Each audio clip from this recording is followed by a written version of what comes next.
Cordero Patterson, who had the only score for Minnesota in the Seattle game 5 weeks ago when he ran a kickoff back for a touchdown. But at that point, the score was 35-0. Steven Hauschka will kick off for Seattle. Seattle won the toss, and the Seahawks deferred.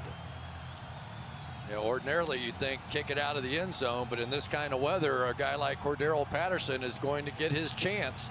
Kickoffs and punts do not figure to go nearly as far as they would under normal conditions. And this one, example A, taken at the 3-yard line by Patterson, and he gets taken down to the 12-yard line. Good tackle by Cassius Marsh. Had a good season on special teams. Let's take a look at the Minnesota offense. Teddy Bridgewater, Louisville. Adrian Peterson, Oklahoma. Stephon Diggs, University of Maryland. Mike Wallace, Ole Miss. Kyle Rudolph, Notre Dame. Mike Cole Pruitt, Southern Illinois. Matt Khalil, University of Southern California. Brandon Fusco, Slippery Rock University. Joe Berger, Michigan Tech University. Mike Harris, UCLA. TJ Clemmings, Pittsburgh.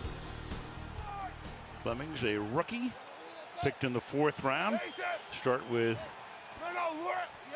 one wide out here. That's Adrian Peterson as the running back. And we begin with AP. Tries to cut to his left, is taken down by Michael Bennett, big number 72, who figures to be all over the place today as he normally is. Teddy Bridgewater, drafted at the end of the 1st round last year out of Louisville, the number 32 choice. And over his first 2 seasons, he's completed almost 2/3 of his passes. That's the highest in NFL history over the first 2 seasons.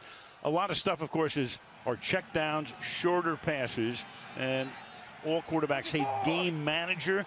But in effect, that's what Teddy's done pretty well over the past couple of years. 2nd and 11 from the 11-yard line. The fake, and then the pass into the sunlight, and Mike Wallace makes the catch at the 20-yard line. It's going to be 3rd and 1. He's covered there by Richard Sherman. Well, we know how fast Mike Wallace is from his days with the Pittsburgh Steelers, and Richard Sherman on the outside is completely left alone. They're bringing Cam Chancellor down already around the line of scrimmage to play against Adrian Peterson. So that's the one matchup you go, okay, Richard Sherman's one of the best cornerbacks, but the speed of Wallace will be a factor in this one, at least intimidating deep a little bit. 3rd and 1. Now they're going to bring a fullback in. That's Zach Line in front of Peterson. He sets up in the slot. Little action up front. We've got a flag, first flag of the game. Movement along the line of scrimmage. For the moment, that's Adrian Peterson, who will have picked up the first down if it's against the defense. Walt Coleman is today's referee. Offside, number 72, defense. 5-yard penalty, first down. Well, Michael Bennett gets a ton of those. In fact, he was telling us, I think his daughter's about 8 or 9 years old. And at breakfast one day, she said, "Daddy, would you stop jumping offside?" All the kids are making fun of me at school. It is a problem, though. But, you know, he's also a Pro Bowler. He's their leading sacker. And there's a reason he wants to get off to a fast start. That's his game, the speed. First down from the 26-yard line. And Peterson avoids a tackle in the backfield. That's Michael Bennett, who could not wrap him up. Picks up a couple. Gets it out to the 28-yard line. It'll be 2nd down and 8. Well, Bennett's going to go right inside Matt Khalil on this one. And it is his speed and quickness that has been such a problem. You know, we were talking with all the different guys, Mike Zimmer, and they said they just couldn't believe what a game wrecker Michael Bennett was. You could see him on tape, and you think he can do this. Plus, he has a lot of freedom out on the field. He has the ability, if he sees something, he does so much film study, they let him go, and the other guys cover for him. 10 sacks, first Pro Bowl. He's been in the league for 7 seasons. Bridgewater out of the gun now on 2nd down and 8. Off the play fake, throws, and that's caught, and that'll be a first down. Stephon Diggs having a nice rookie season out of the University of Maryland. He was picked in the 5th round, first down.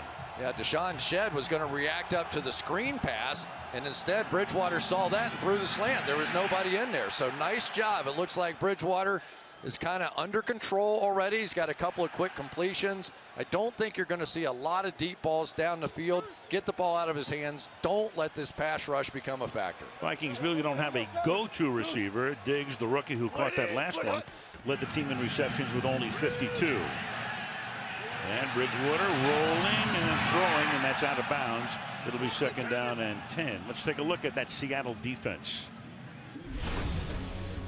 Michael Bennett, A-Leaf Taylor High School. Ataba Rubin, Iowa State. Brandon Mebane, Crenshaw High School. Cliff Averill, Boilermaker. KJ Wright, Mississippi State. Bobby Wagner, D, Utah State. Bruce Irvin, Almost Heaven, West Virginia U. Richard Sherman, Stanford. Cam Chancellor, Virginia Tech. Earl Thomas, DBU, Texas. Jeremy Lane, John Tyler High. 4 years now, that defense fantastic. Again this year, leading the league in scoring defense, i.e. you allowed the fewest points, and they've only done that for 4 years in a row. To the outside, and a lot of traffic over there, as that was Thielen, covered by Sherman. Dangerous pass, got away with it, 3rd down. Richard Sherman was all over this. Said, "Are you kidding me? Maybe you put Mike Wallace out here on me, and I'll be a scared team." He just grabbed his arm and ran right with him. Never gave Michael Pruitt, the tight end, a chance to make that block. Minnesota faced with a 3rd down and 10 on the opening drive of the wild card game. And on 3rd down and long, they bring Asiata, 44, into the backfield. In all likelihood to provide extra protection, which he does. And Bridgewater throws, and that's caught up at the 42-yard line. Trying to get that 1st down is Jarius Wright, who's been their best receiver over the last month of the season, but he has stopped short of a 1st down. So it'll be 4th and 1 at the 46-yard line. Well, we saw Mike Zimmer fake a punt early in the game against the Green Bay Packers. You're talking about he talks regularly with Bill Parcells, and he talks about being aggressive and taking chances, and at least he's going to try a hard count here, if nothing else. Bridgewater pretty good at that too. Right. They pulled one off last week off the opening drive, and it was good for 40 yards on a fake by Thielen. So it's 4th down and 1. Peterson with a fullback in front of him. Let's go, Lake. And Teddy's going to go, and he's going to sneak. And he appears to have picked up the 1st down. So Teddy Bridgewater, at first, the way he started that cadence, you thought he was just simply trying to drive, get Seattle to come offside, but instead he keeps it over left guard, 1st down. You can see the little hole. That's the bubble they're going to try and run to there. And Joe Berger, who's having probably the best season of anybody, the center up there with a key block, a double team on the other side. But I loved what Bridgewater did. You heard him go through the snap count the first time, so and then it looked like everybody goes, "Oh, okay, they're just going to fake this. They're going to try and draw us off sides." Then they went with the quarterback sneak. Vikings have started the game with 3 successive 1st downs. 5 minutes into the quarter, and Peterson unable to get on track here. Cliff Averill making the tackle. You all know that Peterson missed all of last year except for the opening game because of the child abuse charges. He was suspended, comes back this year, and there are his numbers, well in front of Doug Martin of Tampa Bay, who was 2nd, and nobody else was really even close. 1,485 yards, 3rd rushing title for him, 2008, 2012, and this season. He comes out, Jerick McKinnon, and he has played well of late. Comes into the backfield.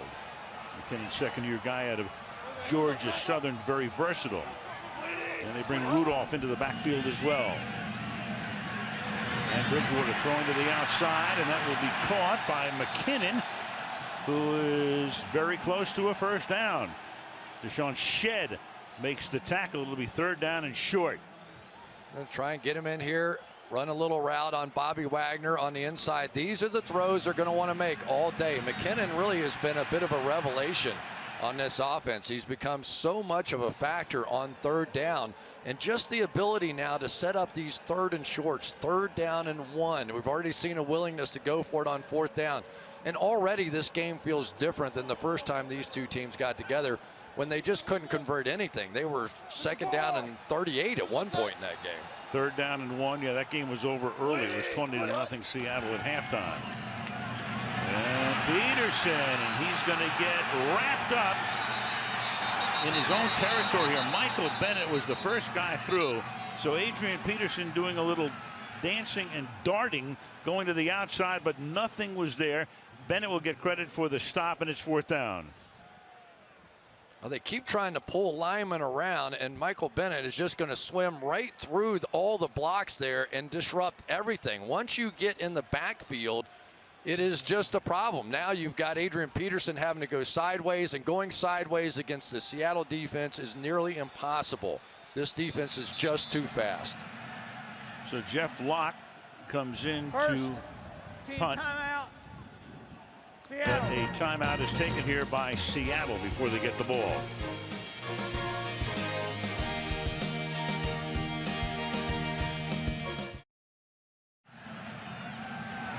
So now you've got Locke to punt. And it's a short kick, and it will be down at the 21-yard line. Russell Wilson and the Seattle offense, their first action when we come back. Russell Wilson, 4th year in the league, 34 TDs, only 8 interceptions. The passer rating, which is a little bit arcane and convoluted, but he led the league in that category, and no matter how you want to slice it, that means you had a good year, and he did, especially down the stretch. On fire over the last 7 games, of which they won 6. The running back is Christine Michael. The story there, we'll get to it in a moment, from the 22-yard line, and they give it to Michael to the 25-yard line. Now, he was a Seahawk, started the season in their camp, got traded to Dallas. They let him go. He went to Washington. He was on the practice squad, brought him back because Marshawn Lynch had gotten hurt. Thomas Rawls took over, did a great job, but then he got hurt. It looked like Lynch was ready to play this week, but he did not get on the plane with the team coming here on Friday. Still recovering from abdominal surgery, sports hernia. And so Christine Michael is going to be the key guy, along with Fred Jackson, number 22, former Buffalo Bill, who's been in the league 9 years, and this is his first playoff game. 2nd down and 7. Wilson with a clean pocket, then floats one incomplete. 3rd down. Let's take a look at the Seattle starters. Russell Wilson from a whole pack of Badgers. Kristen Michael, Texas A&M. Doug Baldwin, Stanford. Jermaine Kearse, Washington. Tyler Lockett, Kansas State. Cooper Helford, Duke. Russell Okung, Oklahoma State. Justin Britt, LHS, MIZ. Patrick Lewis, Texas A&M. J.R. Sweezy, NC State. Gary Gilliam, Penn State. And now on 3rd down and 7, the Seahawks spread it out.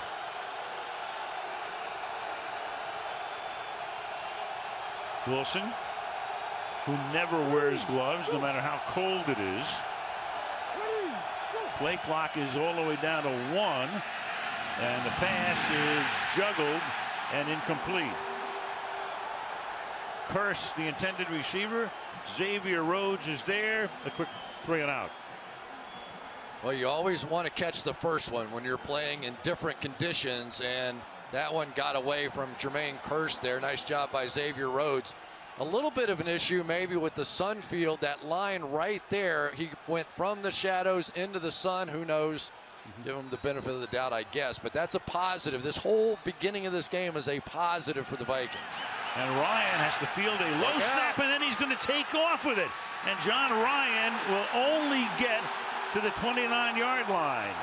And that's a bigger positive for the Vikings. The snap by Clint Gresham was low. And so Minnesota is going to start with a short field at the Seattle 29-yard line. Well, already you see a low snap. That's part of the cold. You see a punter with no gloves on who's now going to try and take off, and they make the stop. So are the weather conditions a factor so far? You have to say yes. The team not used to dealing with these conditions is having a problem so far. All to Minnesota's benefit, at least at this point, as you look at what is the home of the University of Minnesota football team. Ryan hurt as well on the play as he tried to hurdle. So now you've got your punter on the bench. And Minnesota back on the field after that first long drive. Peterson, the tailback, from the 29-yard line. And they start with Peterson swinging to the outside. He'll pick up about 3. Richard Sherman makes the stop. Ball to the 26, 2nd down. You know, the one thing that I think is so underestimated about Richard Sherman's game is his ability to make these tackles, because they've got speed guys inside, and Adrian Peterson, probably the most explosive, fast runner off the edge. And game after game, time after time, you see Richard Sherman making that tackle anytime running backs tend to bounce outside. Very underestimated part of his game. And he's played all over the place this year, in the slot a lot, as well as on the corners. On 2nd and 7, big gaping hole for Peterson to go through, and he's just shy of the first down. KJ Wright makes the tackle. Pete Carroll taking a closer look at this. Very close to a first down. They've been running across the field, and now these guys jump inside and they do the same side handoff, and they come back this way. You see Michael Bennett jump all the way across. It's great what he does. He ad-libs. If he sees something, he's allowed to take a shot, like a Troy Polamalu, right out of the way he used to play. But now sometimes he's going to jump out of position, and just like that, it's going to create a big play for the Vikings. And there is John Ryan still working on him. He had his nose bloodied. 3rd down and inches from the 19-yard line, and Bridgewater is going to take a timeout. So each team has taken a timeout here in the first quarter. 5.5 to go in the first. No score.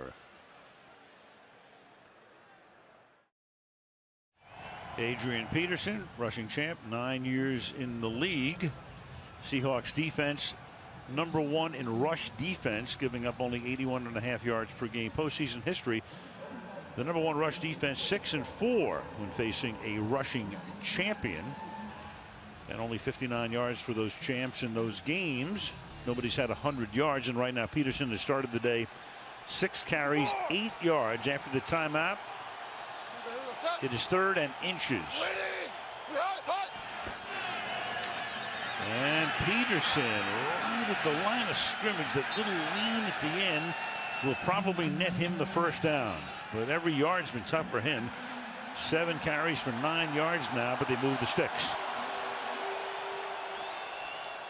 Yeah, one of the problems with Adrian Peterson's style is he wants to be so deep. That's what, 7 yards, something like that, 8 yards behind the line of scrimmage. Well, in a short yardage situation, those offensive linemen up there fighting for their lives, and by the time he actually gets there, despite how fast he is, sometimes penetration can occur. 4:45 to go. Scoreless in the opening quarter. Toss it to Peterson. Tries to cut it back, nothing. Bennett is there to make sure that there is no gain. It'll be 2nd down. Let's take a look at what happened to John Ryan, the punter, that low snap tried to run and then does a face plant. Well, and in a game in which you figure to see a lot of punts, you don't know, does the concussion protocol kick in here? Exactly what do we have working? Nose bleeding. So normally what a team would do, you go to the place kicker as the backup punter. We'll see. 2nd and 12 after a loss of 2. McKinnon now in the backfield. They send him into the pattern. He makes the grab over the middle, breaks 1 tackle, and then leans forward for a nice gain. Broke away from Cam Chancellor. That doesn't happen very often. Gain of 7. It'll be 3rd down and 5. Well, you see this so much with McKinnon. He's going to come out of the backfield, fake this way and go this way this time, and they bring Cam Chancellor over there, probably their surest tackler, but he's been out for 3 games with that pelvis injury, and so he misses a tackle. Big 3rd down now. You would love to have points on the board, but a touchdown feels completely differently in this kind of a situation. 2 Pro Bowlers, Thomas and Chancellor, part of the Legion of Boom. On 3rd down and 5, and Bridgewater, good protection, throws, and that is a first down. Stephon Diggs, the rookie, setting up a first down and goal. But Deshaun Shedd on the outside is going to react out, and nice read by Teddy Bridgewater. They have not held the football in this game. They are not taking chances with that pass rush. It was a tough day for this offensive line last time they met, but because of the pace of the throws coming out of Bridgewater's hands, it has not been an issue so far.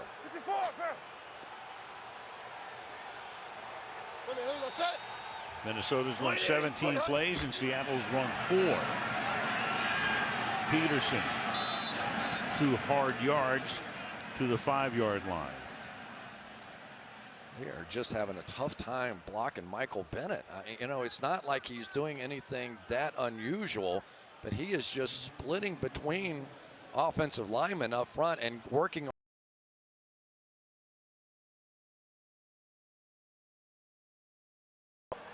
20-0 lead took Minnesota out of the running game, but Peterson that day carried the ball only 8 times all day. He's already carried the ball 9 times in the first quarter. Make it 10 here. To the 4 he goes. It will be 3rd down and goal. Norv Turner is the offensive coordinator. Came here with Mike Zimmer when Zimmer took over last year. Norv, of course, head coach years ago at Washington, Oakland, and San Diego. And he's done a nice job with this offense. The young quarterback. You got Peterson bringing along the receivers. Yeah, a young quarterback with a huge play right here. You've got McKinnon in the backfield. That has been a little bit of his safety blanket there. Let's see.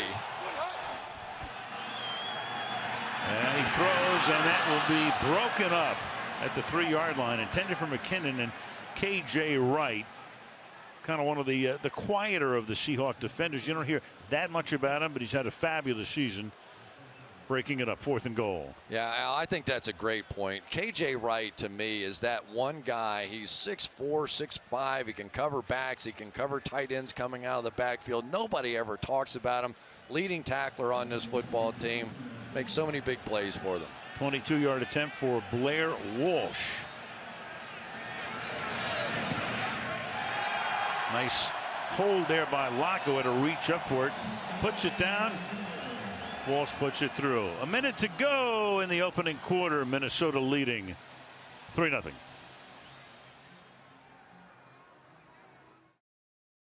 Oh, yeah, you know, there's always somebody.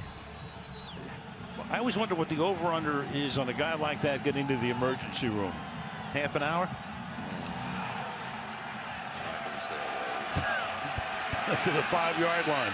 Tyler Lockett, the rookie. He's been tremendous this year, but he gets wrapped up. Good tackle there at the 16-yard line. Edmund Robinson knocking him down.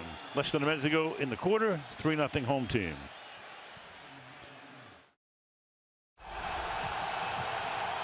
So the Seahawks have had the ball for 1 minute and 8 seconds, and we're at the end of the first quarter. Russell Wilson in the gun, starting from his own 17, and hands the ball off to Christian Michael. Nice run up to the 29. Let's take a look at the Minnesota D. Brian Robinson, University of Texas. Sharif Floyd, University of Florida. Benval Joseph, East Carolina. Everson Griffin, USC. Anthony Barr, University of California, Los Angeles. Eric Hendricks, UCLA Bruins. Chad Greenaway, University of Iowa. Terrence Newman, Kansas State. Andrew Sendejo, Rice University. Harrison Smith, University of Notre Dame. Xavier Rhodes, Florida State University. Mike Zimmer's pedigree, his defense. Done a great job with that group over the last 2 seasons.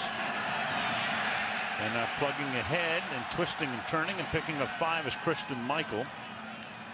Sharif Floyd makes the tackle, and that should take us to the second quarter.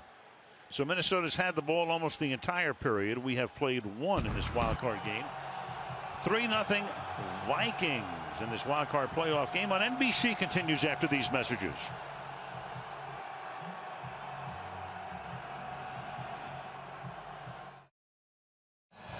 Second quarter in Minneapolis. Al Michaels, Chris Collinsworth, Michelle Tafoya. Wild card playoff game.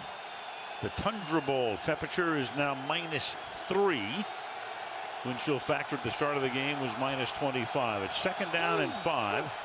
Out of the pistol for Wilson, who hands the ball to Christian Michael, and he goes absolutely nowhere. Harrison Smith is there for the tackle. We go to Michelle. Well, punter John Ryan took a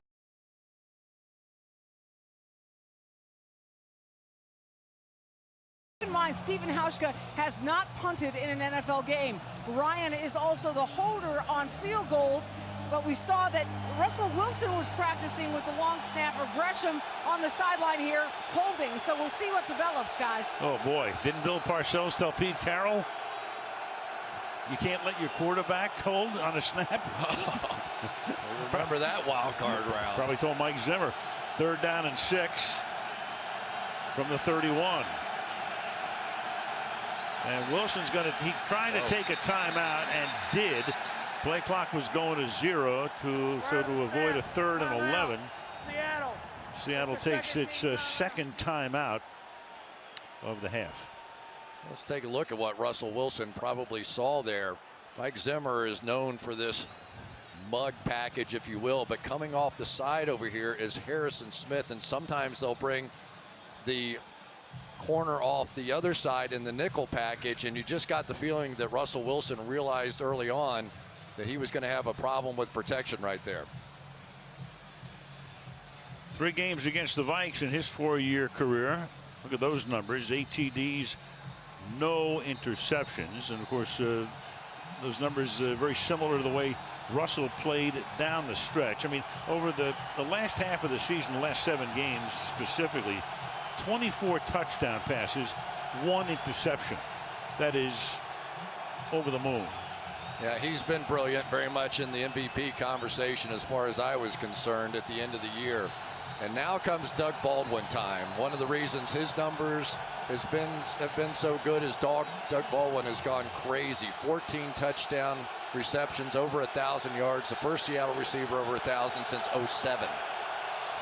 Look at this diamond formation out here. They bunch 4 receivers to the right. Send Lockett off toward the sideline. Wilson is 0 for his first 2 passing. Comes to the left side, and that is caught. That's Kearse. Does he have enough for the first down? Xavier Rhodes is there. They're going to put it right on the yellow stripe, which, of course, as you know, is unofficial. But it's official now, as Walt Coleman says, move those chains. It's a really good route that time by Jermaine Kearse. He took his time. It was strictly one-on-one. Watch how long he takes the outside. Now back underneath, which worked him down the field just a bit as well, and leans for that first down. That was a big first down for Seattle. They needed to get something going. Their second of the game. Michael back in the backfield right now, and with that play clock down. A challenge. Yeah, it's going to be a challenge on the part of Mike Zimmer. Minnesota is challenging the forward spot. This is the type of challenge that rarely gets overturned, but who knows? We'll see when we come back.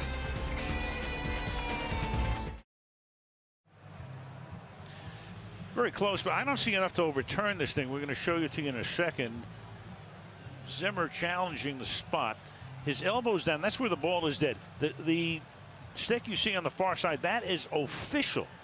But is there enough? Do you see enough there to overturn it? You know, from this angle, it's a little interesting, and I don't think they're going to overturn this one either. But when you looked wider at that angle, you could see the far hash mark, and it looked like the ball was in between, but after reviewing the play, the ruling on the field stands. First down. Which basically means there wasn't enough evidence to change it. Correct. Second team timeout. Really no indisputable evidence on that. Zimmer wants to know what's going on. He's seen the same reviews you have, and he is hot. I know what he saw. He saw from the far hash mark where you could see the ball in between and short, but when the elbow's down, the ball is, the play is dead. So there it is. It's the official stick on the far side.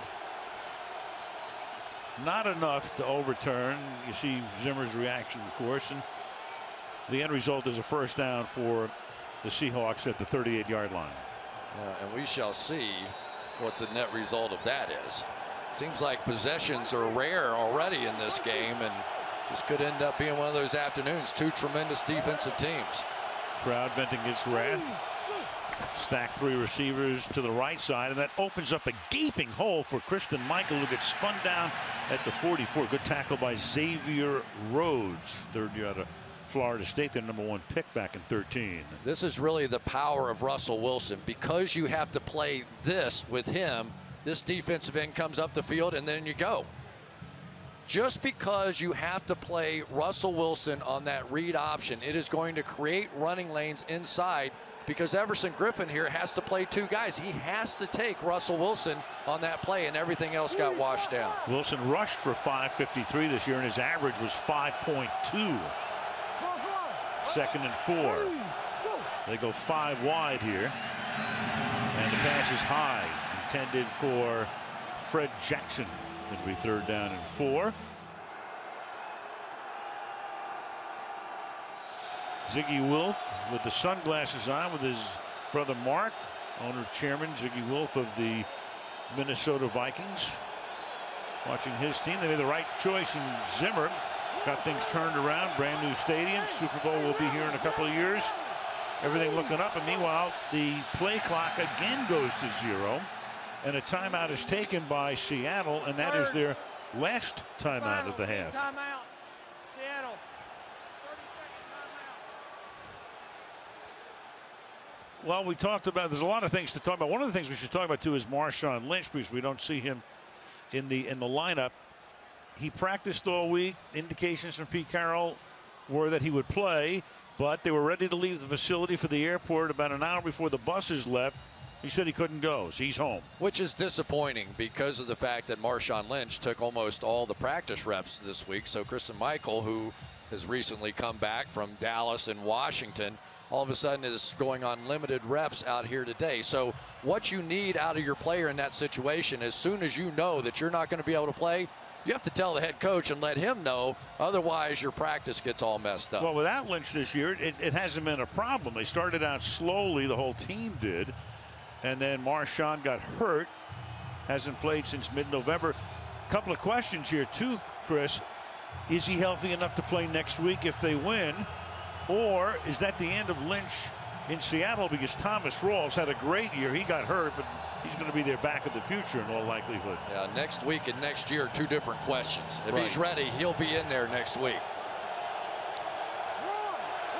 Seattle can no longer challenge since they're out of timeouts in this half. Minnesota has 1. They've used 2.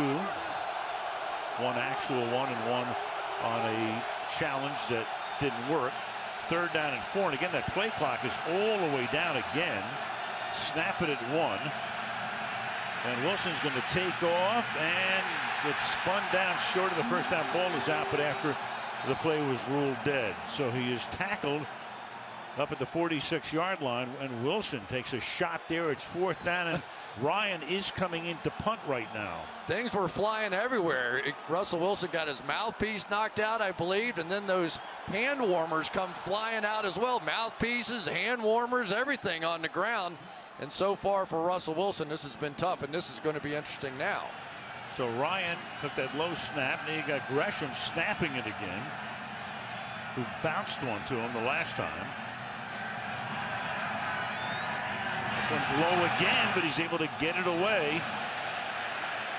Marcus Sherrills is going to let it bounce. Takes a Minnesota hop, comes up with it, but the play whistled dead at the 28-yard line. So early in the second quarter, frigid Minneapolis, 26-yard punt, 3-0 Vikes. Talking to Norv Turner, the offensive coordinator, he said he has never seen a player on defense with more freedom than Michael Bennett has. Already it has shown here early in this game. This is pretty straight up here, making the tackle on Adrian Peterson. But now watch him jump inside Khalil to get pressure on that one, and then working right around the offensive line to make that big play and knock Adrian Peterson back on the 3rd down run. So it has been Michael Bennett who was the game wrecker the first time, and off to a fast start here too. Minnesota begins now from the 28-yard line. A little awkward handoff there as Peterson takes it to the 32. It'll be 2nd down and 6. Teddy Bridgewater. He was going to be the backup to Matt Castle last season. That's the way the year began in Mike Zimmer's rookie coaching season. But then Castle got hurt, so it was baptism by fire. And among other things, last year Bridgewater led this team to 4 fourth-quarter comebacks. Had a bad game last week by his own admission, but the 3 prior were very good. And Here's Peterson. Yeah, the only thing he has to avoid today is throwing a left-handed interception. Oh, boy. Yeah, he said that was, what, the worst in the history. He was not happy with himself there. And he has to understand what this team is. This is Adrian Peterson's team. This is a team that's going to run the football. And when he just completes passes, and this is one of those key moments, they take Adrian out, you bring in Jerick McKinnon. Now it falls on the young quarterback. Now he has to make plays, and occasionally he makes plays with his legs as well. Not quite as much as Russell Wilson, but he can. 3rd and 4.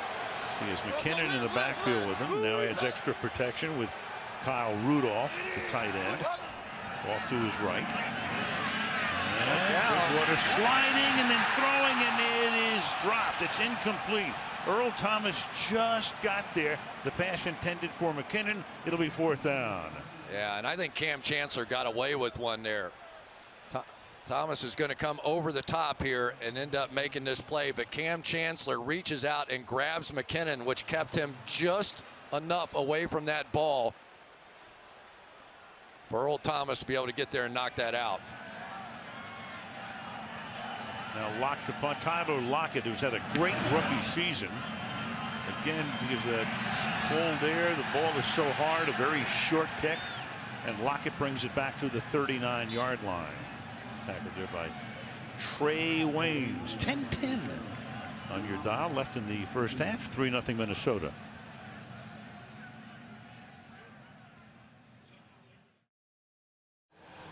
Three below with the Russell Wilson in the huddle here. Russell, during the regular season, slow start, but a tremendous finish. Those numbers right there. First NFL player with at least 4,000 passing yards, 3 passing TDs, and 500 with his legs. Led the league in passer rating, first Seahawk player to do that. Yeah, and on fire down the stretch, Chris. He was, but I actually think he needs to run the ball a little bit here. I would get him out on the edge. I would do more read options. They've had problems with him. Get him involved. He only has 1 completion for 7 yards. Let's go to the other part of his game. Well, they start with play action, rolling to his right and wide open. There's Doug Baldwin, who had his best season by far. Tackled by Harrison Smith. That's their longest gain of the day. And the pass is good for 22. And you can see the backside now coming down, starting to play the run and allowing Russell Wilson out the backside of that thing. The other thing it does, remember, this is a team that had a lot of protection issues early on this season. That bootleg gets all those defensive linemen moving one way, and Russell Wilson one-on-one with some defensive end or outside linebacker. On the ground now, Christian Michael cannot get around the corner. And we talked about Bud Grant before. We saw him in a golf shirt coming out of the coin toss. Bud Grant, the fabled former Minnesota coach, took him to 4 Super Bowls, hired Pete Carroll as the Vikings defensive backfield coach back in 1985. And of course, they've stayed very close through the years. And then Pete, a couple of years ago, before he drafted Russell Wilson, take a look at that, called Bud Grant, who of course follows college football, the whole thing, and asked him about Russell Wilson, because Russell played his senior season at the University of Wisconsin after starting at North Carolina State. And here he goes, as Chris suggested, off and running for a first down. A true read that time by Russell Wilson. Here he goes. You've got to make the Vikings defensively play the entire game. The reason that Russell Wilson was in the MVP conversation was because he has so many facets to his game. They're starting to use them now. Comes up here in the pistol now. 8:15 to go in the half. Through the middle. Kristen Michael, and Chris, just to put a button on that Bud Grant situation, one of the reasons that Carroll called Grant to ask him about Wilson was because of Fran Tarkenton. Well, wouldn't you? They look exactly alike to me when they end up playing out there. The funniest part of the story was when Pete called the Vikings office, there was an assistant coach that also got fired with him in Buffalo, who was already in Minnesota. He was trying to call him and leave a message, and he said, wait, Pete Carroll. He goes, Bud is on the phone with your wife right now. Like, what? What's going on? That was in 1985, and then Pete stayed here through 89 under Jerry Burns. Pass to the outside. Doug Baldwin, and Doug will be taken down back at the 29-yard line. Baldwin coming off a fabulous season with 78 receptions and over 1,000 yards, and tied for the NFL lead in touchdowns with 14. Zimmer's seen a few of those quick screens out there, and I think typically when they throw those quick screens against this team, they're going to throw it to Terrence Newman's side. Terrence Newman, number 23, has had a great year this year, but he tends to play off. Xavier Rhodes on the other side tends to play up, and so that's where the screens will go. 37-year-old Terrence Newman. Dallas, Cincinnati, and now wrapping up his career here. 3rd down and 12. The spread formation, which is usually the read option or some little skinny post route. With a double stack, and they give it to Jackson to the 25. So that'll, well, no play. There's now saying is prior to the snap, delay of game, offense, 5-yard penalty, still 3rd down. Couldn't hear the whistle, but they got it off. They try to run it to get him a little closer. Very tight here. There's the play clock. I guess. You know, and that's been an issue already in this game. But you saw how close that was. Danielle Hunter is one of the most athletic defensive ends that there is. 4.57. Great speed out there, but that almost popped. I would not be afraid to come back to that on a 3rd down. Well, 3rd down and 16. They would have been in a pretty good field goal position, but right now they're going to need some extra yardage on a frigid day. They're trying to pick it up here in a pass to Curse, and Curse is going to get wrapped up at about the 30. So if you want to try a field goal now from Hauschka, it's going to be about 47 yards. No wind to really speak of at this point. And for the moment, well, the offense is, at least for the moment, going to stay out. On 4th and 13. Wow. I guess they just determined that they could not kick a field goal from here, so you're certainly not going to punt from the 30, so take your shot. Yeah. I'm sure this will be a hard count at the very least. Well, even if they get him offside, it's 4th and 8, but at least it would put him in better shape for a field goal, if nothing else. Well, they're going to run it anyway. 4th and 13, and Wilson's going to throw. Jackson's going to make the catch. But they'll stack him up at the 23, and that's where the Minnesota Vikings will take over on downs. Captain Munnerlyn makes the tackle. 5:42 left in the opening half. Minnesota 3, Seattle nothing. Richard Sherman mentors and provides school supplies to inner city students through the Richard Sherman Family Foundation. He is the Seattle Seahawks nominee for the Walter Payton Man of the Year, presented by Nationwide, awarded Super Bowl weekend during the 5th annual NFL honors. Richard Sherman grew up in Compton, California, played his college football at Stanford, recruited there by Jim Harbaugh. Adrian Peterson around the left side, taken out of bounds after a 1st down in front of the Vikings bench. KJ Wright with the tackle, 1st and 10. Once again, Michael Bennett going down hard inside. So when he does that, KJ Wright comes out, but now they're starting to get blockers out in front of that. So basically Khalil now is going to let Bennett go and go get KJ Wright, the scraping linebacker, to come around the outside. So the Vikings now offensively starting to figure it out a little bit what Michael Bennett is doing. Peterson, his longest carry right there. 13 carries overall for 30 yards. So basically, he's done a good job on him. Stays in the block that time after the play fake, and then the pass is caught. Michael Pruitt makes the catch. However, a flag down. And this one looks like it's at the 43-yard line. Walt Coleman gets the call, and here it is. Prior to the pass, illegal contact, number 29, defense, penalties decline. Play results in a 1st down. That was Earl Thomas, and the play resulted in an 18-yard gain. 1st down. Come out in this jumbo protection here, bringing an offensive lineman here as a tight end, and then it's Michael Pruitt who goes across the field working against Cam Chancellor. And Michael Pruitt is a rookie, but he ran 4.58 at the combine. He is not the blocker in there, even despite the fact that Red Ellison not in the ball game. He is a receiving tight end and took advantage down the field. From the 47 now, Peterson swinging to the outside and gets run out of bounds by Bobby Wagner. Crowd, of course, wants a flag. Little group activity on the near bench. No flag. 2nd down. the new defensive coordinator for the Seattle Seahawks. I say new in the sense that this is his first year. Chris Richard, former defensive back. I tell you what, that's a stepping stone to a head coaching job, because the first year they led in fewest points allowed. In 2012, it led to Gus Bradley getting the head coaching job in Jacksonville.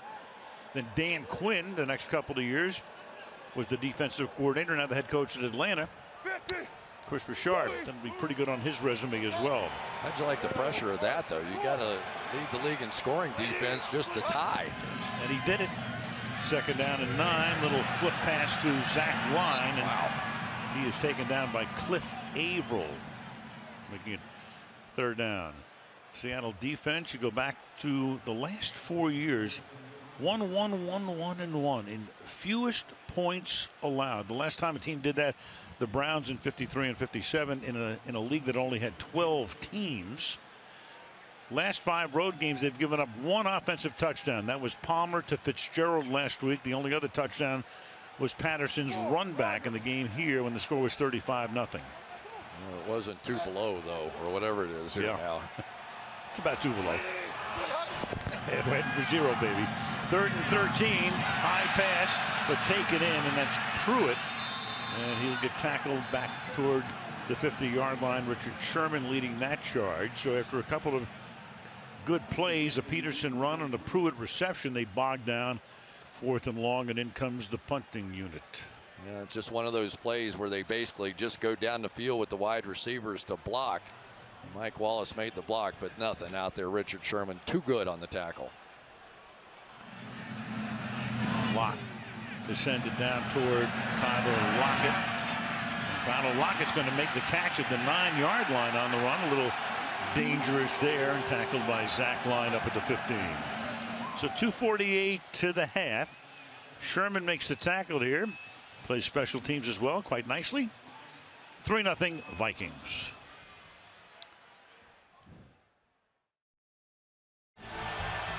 Seattle, no timeouts, Chris. Yeah, Mr. Clock Management, you're the best at this.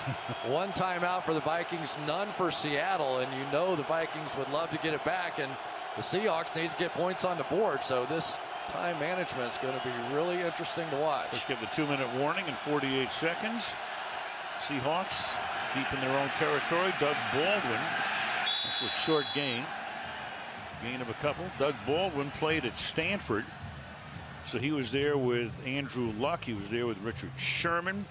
And he was okay. He's played pretty well over the course of his career. And then all of a sudden he exploded in the second half of this season. Grew up in Florida. Told us yesterday by far this is the coldest game he will ever play. And he was a free agent. We asked him yesterday afternoon. That still gnawed you? Absolutely. 2nd and 7. Kristen Michael up to the 20-yard line. That's going to be 3rd down now and 5, and that should take us to the 2-minute warning, and indeed it will. Boy, this is a points play coming up. If the Vikings can get this ball back, you figure they're going to get points on the board. They have 1 timeout. 3rd and 5 when we come back.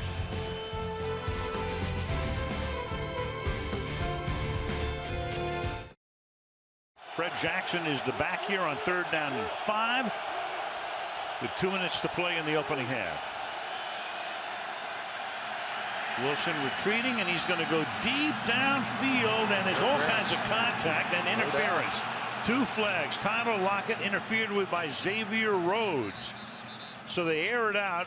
The Seahawks do on a 3rd down and 5, and you get the rookie Lockett, who this season was their 2nd leading receiver. And Rhodes making all kinds of contact with him. Number 29, defense. Ball we placed at the spot of the foul. 1st down.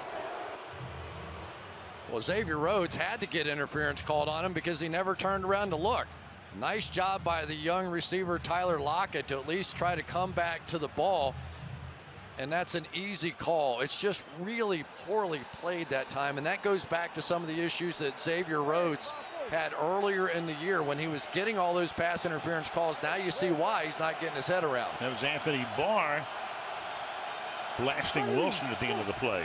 It's a 41-yard penalty. Fred Jackson to the 38-yard line. Eric Kendricks, rookie linebacker out of UCLA. Barr and Kendricks played together with the Bruins. Gain of 2. It'll be 2nd down and 8.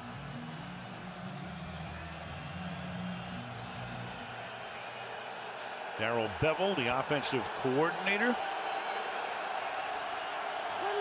really got this team, despite all of the injuries, on the right course down the stretch. Wilson under pressure, and Baldwin incomplete. The pass was tipped. It'll be 3rd down and 8. As good a play as I've seen from a linebacker all season. Doug Baldwin, a wide receiver, is going to come over, hesitate, and then go. Watch right here in the middle of the field. Eric Kendricks not only saw it and stayed up with it, but had the speed to run down Doug Baldwin and make that play. Huge play by Eric Kendricks.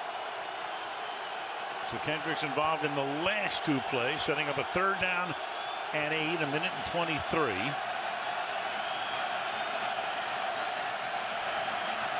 Wilson, protection beginning to break down now. It floats and is knocked away. Baldwin was there, had to wait for it at the goal line. Sendeo came over along with Harris and Smith to thwart it, and it's 4th down. Russell Okung got knocked back just a little bit into Russell Wilson, and Al, you called it perfectly. This ball floated. If it didn't float, it was a touchdown. You had Baldwin behind everybody on that play, and Russell Wilson, who has tremendous arm strength, maybe it was the cold, maybe it was the contact in the pocket, simply could not get it there. There's Everson Griffin on the outside, and you'll see Okung kick his legs back into Russell Wilson, and it threw him off just a bit. Again, the 2 snaps have been low from Gresham. You have Ryan, who had his nose bloody. This time it's a good snap. Nose of the ball is down to put some backspin on it. And will bounce at the 10 and be dead at about the 9-yard line. So that sets Minnesota up with 63 seconds, but only 1 timeout.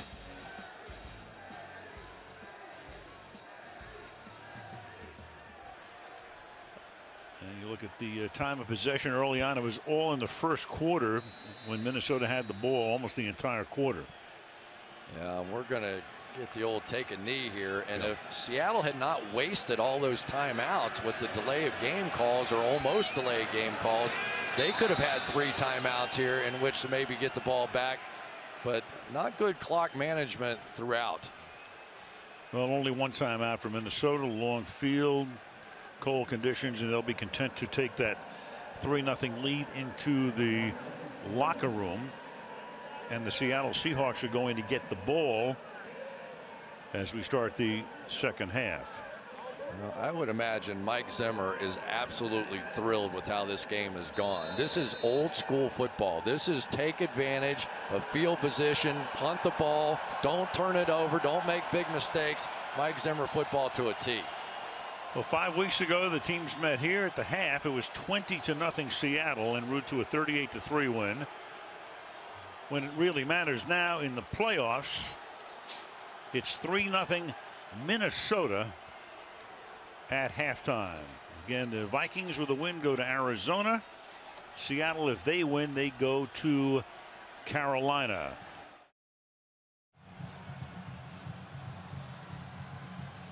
So this probably will be the final game the Vikings will play here. I say probably. Conceivably, if they get to the NFC Championship game and they are the highest remaining seed, in other words, if Carolina and Arizona both lost, then they could host the NFC Championship game here. Otherwise, next year it is on to the new domed stadium in downtown Minneapolis, which will be the site of Super Bowl 52 in 2 years.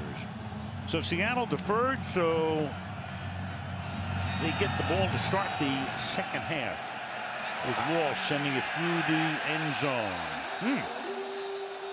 Haven't seen that today. Let's go to Michelle.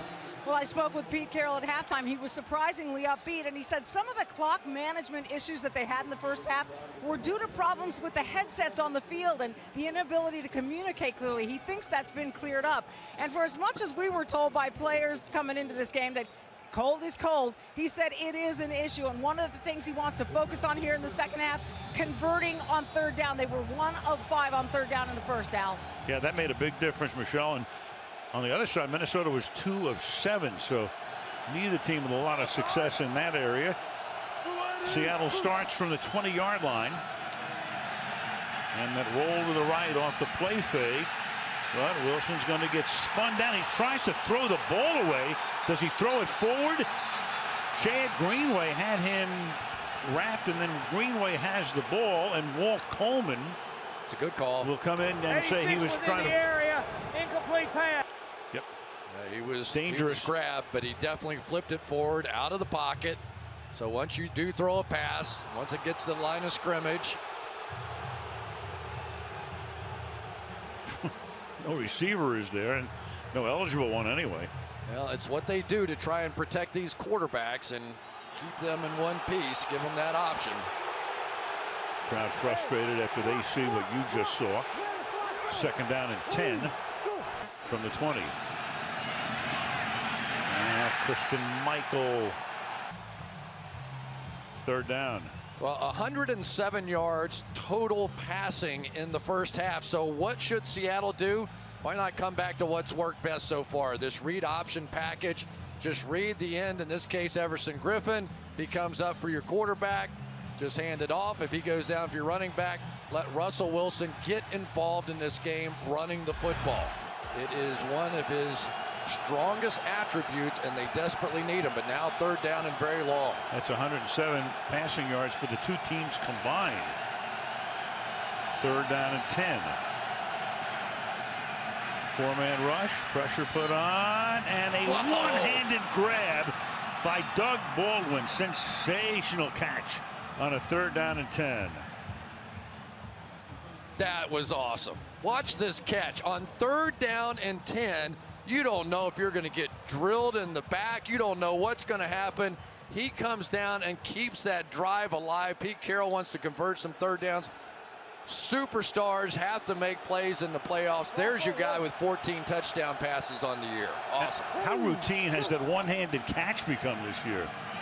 And this is Wilson keeping it, and then falls down, slips at the 41-yard line. Talk about Wilson to Baldwin, the two through the season. The rating right there is the highest for any quarterback receiver duo in the National Football League. And every time he's been targeted, you take a look at the numbers. Overall, it resulted in 14 touchdowns, only 2 picks. And we're seeing this like every week now. It was spectacular. But remember, Jimmy Graham got hurt, so that meant Baldwin got some more opportunities. When Marshawn Lynch and Thomas Rawls got hurt, the running game was lessened. So it came down to Russell Wilson and Doug Baldwin, and they carried this team. And it was Earl Thomas giving him some love on the sideline. Wilson sprinting away, going deep downfield, and it is incomplete with Tyler Lockett, the intended receiver, and Trey Waynes, their #1 draft choice, but a guy who's played a lot of special teams and not that much defense this year, breaking it up. And the difference between what Xavier Rhodes did, this time Trey Waynes got his head around. He gets his head around, looks for the ball. Is there contact? Of course there is, and there's always going to be, but you get your head around, and that's going to be allowed. That's a good no call. Both guys going for the ball. Exactly. So third down and 6 now. Opening drive of the second half. 3-0 Minnesota. Play clock all the way down again. And Wilson will throw. Caught by Jackson. And the former Buffalo Bill has a first down. So another third down conversion. Run out of bounds by Terrence Newman at the Minnesota 47-yard line. Just the inside guy. They don't have enough guys out here. They had to run a linebacker from inside on that mug package. There's Brian Robinson trying to get out to the flat. Absolutely no way. Great job of Russell Wilson feeling that backside blitz that time from Harrison Smith. They took advantage, moved the pocket, convert again. With Derek Coleman in at fullback, he helps to lead the way for Christian Michael. It's gain of 9 inside the 40 to the 39-yard line. Coleman leading the way, second down and 2. Two fullbacks really on this team, along with Will Tukuafu. And here, watch. Anthony Barr is going to step up, and there's Derek Coleman with a perfect block. Not only got great contact, but declared a side to his running back and said, listen, go outside of here. From the 39.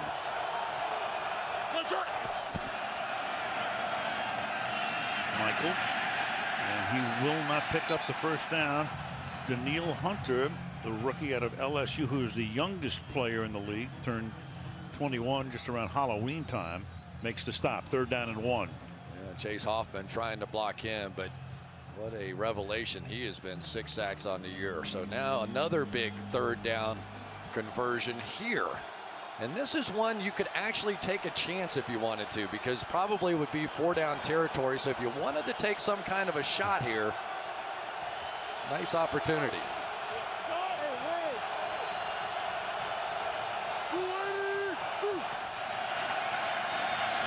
And Michael's going to get wrapped up. Sharif Floyd did not let him get out of his tracks. Floyd, their #1 pick back in 2013. Just splits right between the 2 offensive linemen, between J.R. Sweezy and Garrett Gilliam. And that is just a huge play. You try and go conservative, think you got 2 shots to run the ball, and just like the Vikings did earlier, you lose yardage. Lost 2, makes it 4th down and 3. Offense stays in.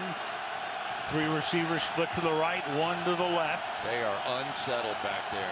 Play clock at 2, at 1. Wow. And again, they've got to call a timeout.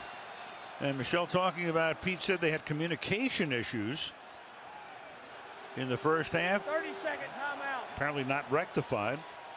Or they're just slow. They're slowing getting to the line. Slow and getting to the line, but they had a huge opportunity there because Minnesota was completely unsettled on the back end. They got people running on and off the field. 3 wide receivers, if I remember correctly, out to the right-hand side.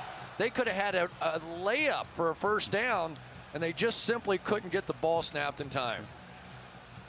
Here they are, and you can see them. They're running guys in and out. There's no way they're going to be able to protect against that. Instead, squander a timeout. It's one thing to lose timeouts in the first half, not that critical. Second half, a whole other story, especially in the 3-0 game.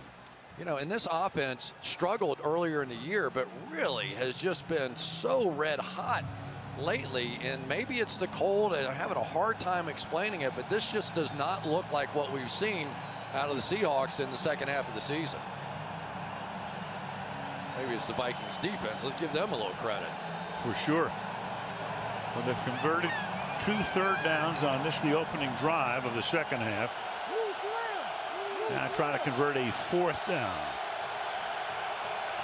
Baldwin comes into the backfield. Still on the move. And Wilson under pressure. Look out from behind. Throws, tip, intercepted at the 24-yard line. Trey Waynes, he can fly. The #1 draft choice. Back to the 45-yard line. Chase Kaufman was the intended receiver. Waynes with the pick. Minnesota gets the ball near midfield with 9:49 to go in the 3rd and up 3-0.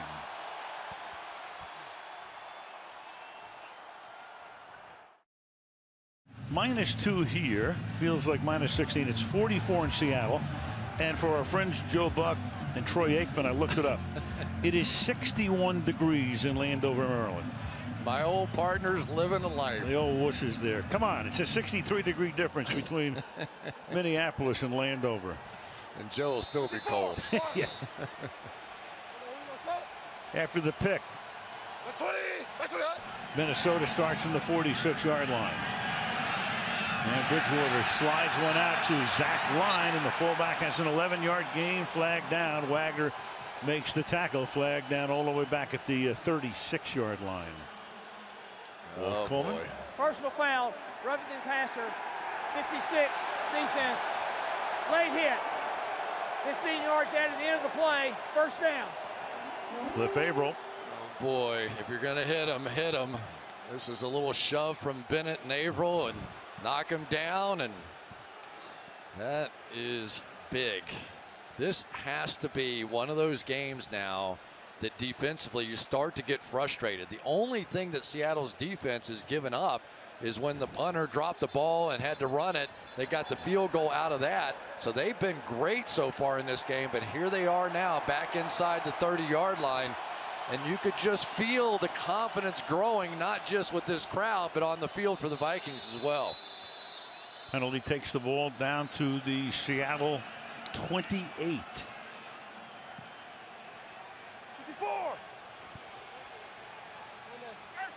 Bridgewater 10 of 14 through the air today for 80 yards.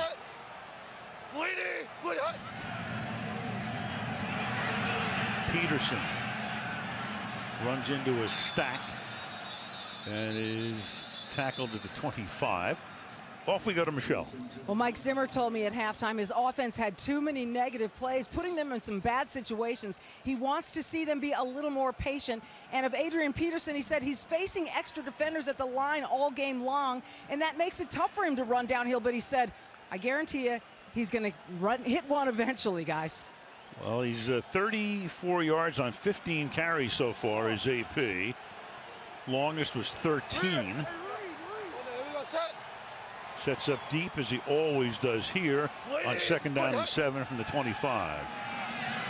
Swinging to the outside, and that's Cliff Averill. So he had that personal foul, loses his helmet, but throws Peterson to the ground.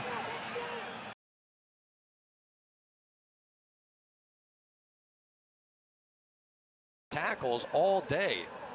Cliff Averill is going to duck inside TJ Clemmings on this one and just beat him right to the punch, and he's going to beat the speedy Adrian Peterson before he can get out there on the edge. And so now they push this thing back, probably outside of field goal range, but who knows, the way that Blair Walsh kicked off, maybe he can kick it in this goal. 3rd and 14. If they don't get a yard here, you're looking at about a 50-yard attempt.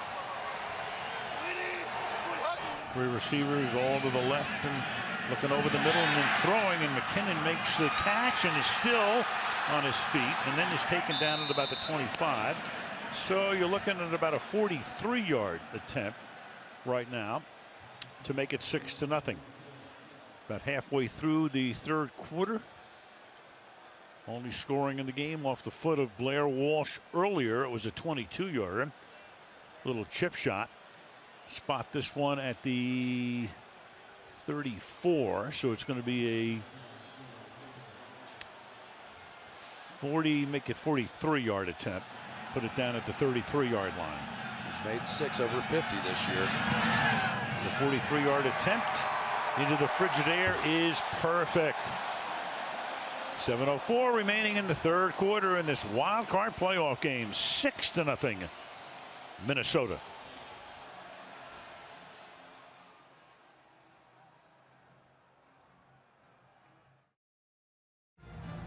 Commissioners here in the elements. Roger Goodell watching Minnesota against Seattle. First of 2 NFC wildcard games on this Sunday. Tyler Lockett with the touchback. 7:04 left in the 3rd. 6-0 Vikes. Chad Greenway's Lead the Way Foundation brightens stays for kids at 7 children's hospitals by providing video games and laptops. He's the Vikings nominee for the Walter Payton Man of the Year presented by Nationwide, which will be awarded Super Bowl weekend during the 5th annual NFL Honors. And there he is.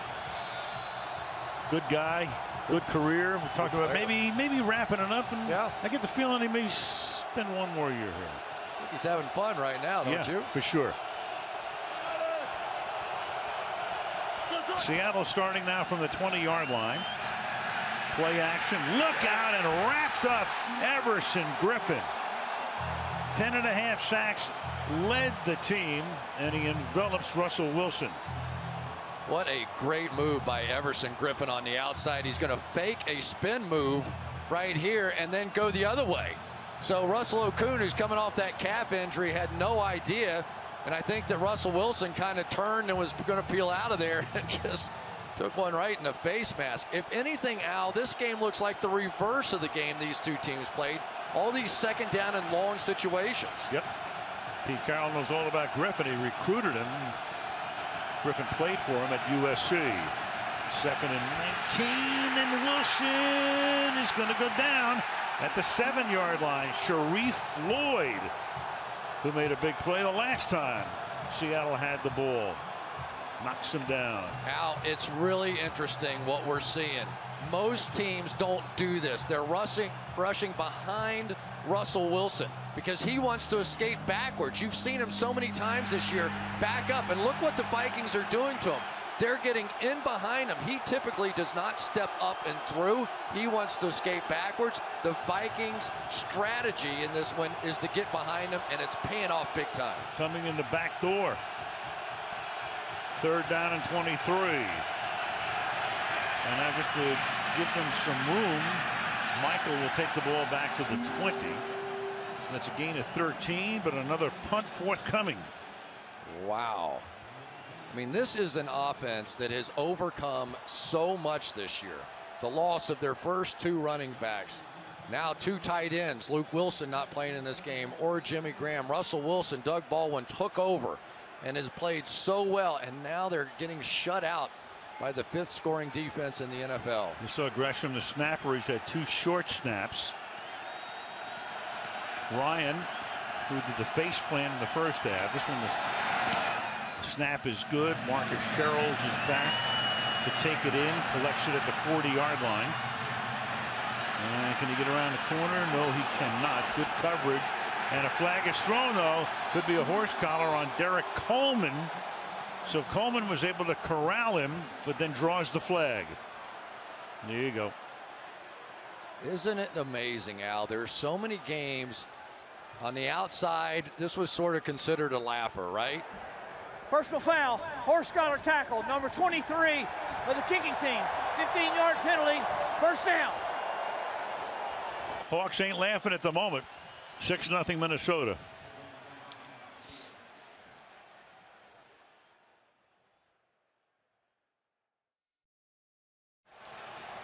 .48-yard line. Vikings begin here with a 1st down and 10. Teddy Bridgewater, 11 of 15. Peterson's going to try to swing around the corner, and Sherman says not very far. So the Minnesota Vikings, you know, it's so interesting. We know about Bruce Arians in Arizona. Looked like he was finished. And, of course, he's been the coach of the year 2 of the last 3 years. That team, the number 2 seed. Then there's Mike Zimmer, longtime assistant, protege of Bill Parcells, finally gets a break. Turned out pretty good so far. And he talks to Parcells all the time about strategy, like last week when he did the fake punt. He was saying that that really came from Parcells and something he did before the Super Bowl.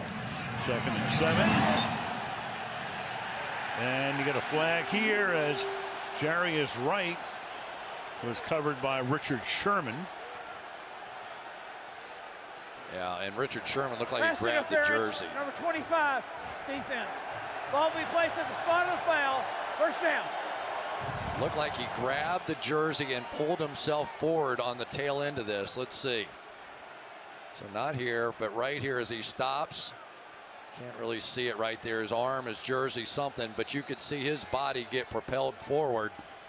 And it's been one of those kind of days for everybody involved here with this Seattle team. Ball at the 39-yard line. Peterson. Well, Zimmer was at Dallas for 2 decades. Went through a lot of coaches down there, Chan Gailey and Dave Campo. Bill Parcells, there he was under Bill. Then he went to Atlanta for 1 year. That's the year Bobby Petrino left the team toward the end of the season. Then on to Cincinnati, and that worked out pretty well for him under Marvin Lewis, and that led to the job here in Minnesota. He actually thought at that point 2 years ago he might have gotten the Tennessee job. He thought he was going to get the Titans job. Almost didn't take that second interview with Minnesota, but did. And here he is.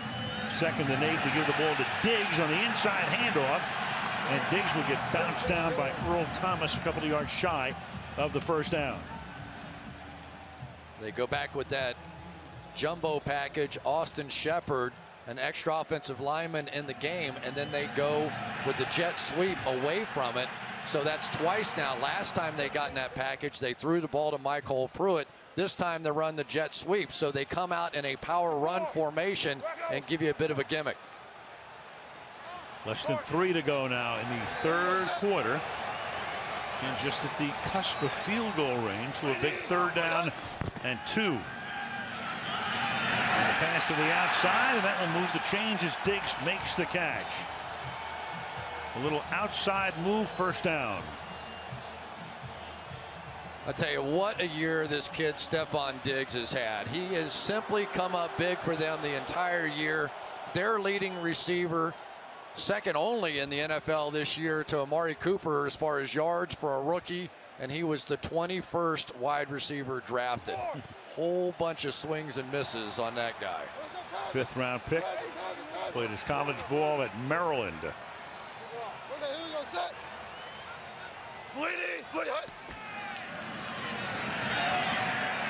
And back to the workhorse. Peterson to the 24-yard line. We go to Michelle. You were talking about Mike Zimmer. Terrence Newman has known him for over 13 years, longer than he's known any other coach. And he thinks Zimmer was the most overlooked coach in the NFL. Newman told me Zimmer should have been a head coach a long time ago. He's very knowledgeable, very detailed, passionate. He loves his family, loves his players, and he just loves football, Al. And Michelle, he had a chance to be the University of Nebraska head coach at a time when he was on the Dallas staff and passed up that opportunity. But eventually it did come around. And right now his team with a 6-0 lead in the playoffs, and they give it to McKinnon, and he'll get ridden down at the 23-yard line. You know, Al, the one thing that stuck out to me about the conversation with Parcells this week is that he said, you just preach confidence to your guys at this point. You know, everybody had sort of given, the Vikings, they have no chance in this game. Seattle's red hot, the team nobody wants to play, all that kind of stuff. And all week long, he has been preaching, we can do this, guys. We got this. You know what happened to us. Our defensive guys were hurt in the first game. We can do this if we play our style of game, and they have played their style perfectly so far. Pretty much the same message last week in Green Bay when they went in there and won the North. On 3rd and 6, Bridgewater able to stand up at first, but then he went down at the 30-yard line. And those are a big 6 yards right there. Right, Cliff Averill was there, making it 4th down and turning this now into what will be about a 47-yard field goal attempt. Now that was one that was too bad. That's the one thing they thought they could get on Richard Sherman, some of those stop routes, especially with Mike Wallace. But it is Michael Bennett again that was not going to give Teddy Bridgewater long enough to take a look. So in the waning seconds of the quarter, a 47-yard field goal attempt right down the middle. 2 seconds left in the 3rd. 9-0 Vikings.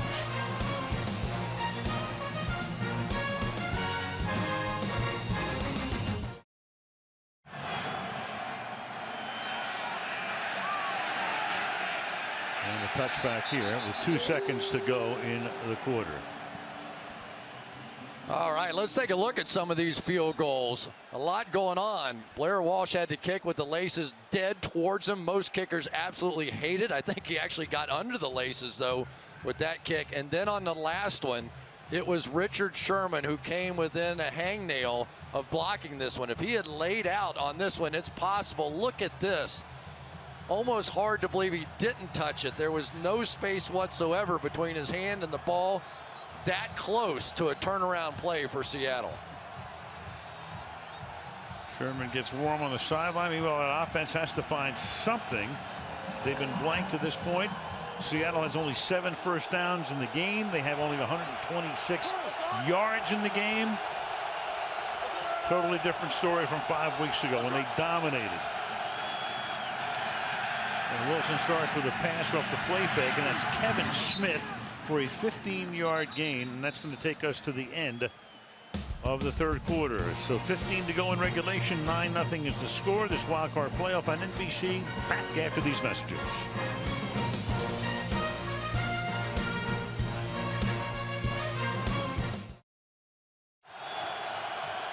Fewest points in the first 3 quarters of a playoff game since '92. First down here. Russell Wilson has time. Going deep downfield and incomplete. Tyler Lockett, the intended receiver. Trey Wayne's seeing a lot of action in on the play, but a flag is down on the other side of the field, and Waynes is signaling to the bench that he needs to come out for a moment. Prior to the pass, illegal contact, number 24, defense. 5-yard penalty, automatic first down. It's away from the play, Captain Munnerlyn. Yeah, working in the slot, Captain Munnerlyn was just trying to stay locked on to Doug Baldwin, two guys that know each other well, and this contact just a little bit too far down the field gets called correctly. I'll tell you, if I'm Pete Carroll at this point, or Darrell Bevell, I would have told Russell Wilson, listen, no more sliding. You've got to take over the game. If you have to run the football and put your head down, we're on now. This is it. I'd also tell him Josh Robinson, number 21, who's number 3 on the depth chart at that spot, is in there, and we go to Michelle. Well, Trey Waynes taking himself out, and Terrence Newman has now been downgraded to questionable with an ankle injury. He had tried it on the previous defensive possession, came back out, and now questionable, Al. All right, Michelle, there is Wayne. So, as we mentioned, Josh Robinson, fourth-year guy out of Central Florida, who was picked in the 3rd round in 2012, and obviously the Seattle Brain Trust will notice that. Right now he trails Lockett as Lockett goes in motion. And coverage. 2nd down and 7. And Wilson's going to slide away, get away again, and get bumped out of bounds about 1.5 yards short of the first down. Broke away from Harrison Smith. It'll be 3rd down, a short 2. That was a good job by Josh Robinson on that one. They were going to try and sneak Lockett all the way back across the formation, but one thing you cannot underestimate with Robinson, here he's going to come, he sees it and gets out there in front of it and takes away that easy throw. But Josh Robinson ran 4.33 at the combine, so he can fly. He may be inexperienced, but he is plenty athletic enough to stay with Lockett outside. 3rd and 2, bring in the fullback Coleman to front Kristen Michael. Tight little roll, catch made by Michael. Down the sideline he goes, and that's a first down before Greenway takes him out of bounds. Yeah, and now once you start getting Russell Wilson on the edge like that, things are going to start opening up. Now that you make that defense expand and play sideline to sideline with the mobility of Wilson, for Darrell Bevell, now he can start thinking about some of those inside runs and maybe some stretch plays we haven't seen in this game. Some basic parts of this offense that you wonder how much they were able to practice this week because Marshawn Lynch got so many of the snaps. From the 39-yard line. Whoops. Oh, a high snap off his shoulder, and now Wilson just trying to get it away, and wide open, making the catch is Tyler Lockett. And Lockett is inside the 20, and Tyler Lockett gets slung down at the 4-yard line. So a broken play, a snap that gets away, and Wilson makes the most of it, and it's a 1st and goal. Absolutely unbelievable, the difference. And watch the fact that none of the offensive linemen go downfield. So many times on a busted play like this, they will go down the field and lock it all alone. Everybody gets distracted on something like that. It's unbelievable, isn't it, Al? In playoff football, they were going to run a screen on the outside. They weren't even running a route. Gigantic play. Meanwhile, the official fell down, and you've got Kristen Michael, who takes the ball to the 2-yard line to make it 2nd down and goal. So here's an offense going nowhere fast, and they finally get their huge play. Nice job by Tyler Lockett to realize what was going on. Found an opening in the zone, and Russell Wilson found him. Football is a funny game sometimes. Boy. 2nd down and goal. Curse coming across the formation. Wilson on that roll, throws, caught, touchdown. Doug Baldwin. And guess who he's against? Well, when you go to a number 3 cornerback, he will be in the crosshairs. They were having so much trouble throwing the ball out of the pocket. They had sort of solved the riddle of Russell Wilson with the way he was backing up in those drop back passes. So what does Darrell Bevell do? Let's get him out of the pocket. Let's go get him on the edge. And since then, this offense started working. And all of a sudden, the crowd is very quiet As a 9-0 lead is 9-6 going on 9-7. Now you got Ryan to hold. Remember, he was shaken up earlier. Houstra for the extra point. Gresham to snap it. He's missed a few of these. 5, in fact, this season.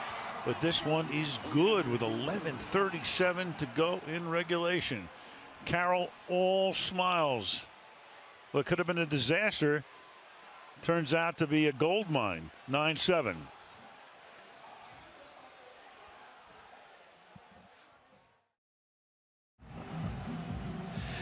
Oh, baby. Well, what a game this has turned out to be. Temperature. Oh, Freddie, is it still 2 below, 1 below? It's -2, so will we get to 0 is the question. Says keep calm, so we'll keep calm. This is getting good, though. Kickoff fielded at the goal line. Cordero Patterson, very dangerous. But the coverage is outstanding as he gets taken down at the 21-yard line by Michael Morgan. Back we go to some key plays here. There's always little subplots here. Captain Munnerlyn came on a blitz off the edge, and on that play, you don't need a big hit. You just want to contain him. Just don't let him get outside of you. There's no way he's going to pick it up and be able to make any kind of play like that. He goes in, tries to get the big play, and Russell Wilson he can do, gets up, escapes, and a game changer. Kendricks took him to the ground as he found the open man. Now Minnesota at the 22-yard line. Sherman top of the screen on press coverage here. Bridgewater buys time with the play fake, throws to Peterson underneath. Bobby Wagner making the tackle along with KJ Wright after a gain of 5, 2nd and 5.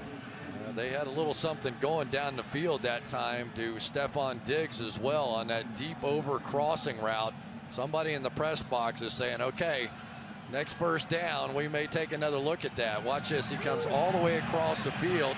Sherman drops him, and there's really nobody around. So that's Diggs is trying to go, okay, all right, let me be cool. Somebody upstairs saw that one. All right, now Diggs will line up wide to the left here. It's Mike Wallace going in motion to the outside.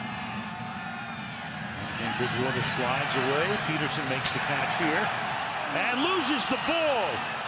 And Wagner, among others, is there. Sherman says Seattle has it, and they do. So Adrian Peterson, they go to him back-to-back on pass plays, and he coughs this one up, and that puts Seattle in great shape. The old bugaboo for Adrian Peterson. The fumble comes back to haunt. Plenty of time, gets by KJ Wright, and then it's Cam Chancellor stripping that ball out. Just an unbelievable turn of events in this game. Taba Rubin comes out of it with the football. Well, we saw that fumble last week. It was actually more of a problem on the handoff in Green Bay. They got away with that one as they recovered it, but not this time, and that gives Seattle the football at the 40-yard line. You know, Al, I go back to a broadcast John Madden once did, I think with you, in which those black rubber sleeves, right? Amon Green. Yeah, and there it goes. It kind of slides right out of there. Bill Parcells was talking to Zimmer about some different equipment, things you want to do, not do, but for Adrian Peterson, that's what he typically wears. So at the 40 on this short field, Wilson going for the kill shot here, and it is incomplete. And that time it was Xavier Rhodes who had a good chance to intercept it, and Tyler Lockett almost had to turn into a defensive back going downfield. You know, and you can see these black rubber sleeves out there, and of course it's not raining, it's not cold, but conditions are different, and if you do get that ball moving just a little bit in there, sometimes that can be the difference. Nice job by Cam Chancellor. Boy, what a difference maker he is. I can remember once he came back after that 2-game holdout, they looked like a different team. Missed the last 3 games because of a pelvis injury. Now Christian Michael takes the ball to the 37. The irony is with Minnesota on the offensive side, they hadn't thrown to Peterson all day. Then they go to him back to back, and he fumbles. Yeah, and Linval Joseph in there guy that missed the first matchup between these two ends up making that play. He has been, without question, their best interior defensive lineman.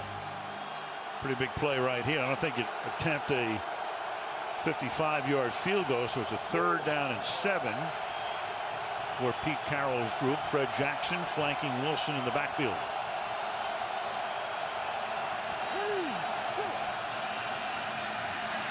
Wilson fires, and it's caught at the 30-yard line. Jermaine Kearse, and they're going to give him forward progress inside the 30, and that's a 1st down. Trey Waynes with the coverage. Really nice play by Kearse on the stop, and then watch how he extends his arms to make this catch. He'll stick his arm straight out, reach out for it, and still maintain just enough for the 1st down. Good shot by Russell Wilson. Needed 7, got 8. Ball to 29. Michael is the running back. Play fake again. Wilson rolling around. Wilson all the way back to the 45 and then fires it out of bounds. Chased by Everson Griffin. I tell you, that is as good a play as you can make. That was going to be a 20-yard loss. If he can't get the ball out of his hand, you can see Everson Griffin trying to get to the football. He's got him. Bootleg, naked bootleg. They just think Wilson's going to beat this guy one-on-one. Griffin stays just dead with him. Can't get his hands on the arm or the football. And Russell Wilson just saved 20 yards. Crowd booing like crazy, but once you're out of the pocket, that is legal. And he was certainly out of the pocket. Threw it away. Little heat put on him today. 2nd down and 10 with 9 minutes to go in regulation. Over the right side, but not for much. I tell you, Linval Joseph inside. He's so hard to reach. Patrick Lewis was giving it his best shot. This guy right here is a monster. He's been hurt for about the last month or so, but man, when I put on some tape of him earlier in the year, just completely dominant, and looks like now he's rolling back into form a bit. Former New York Giant.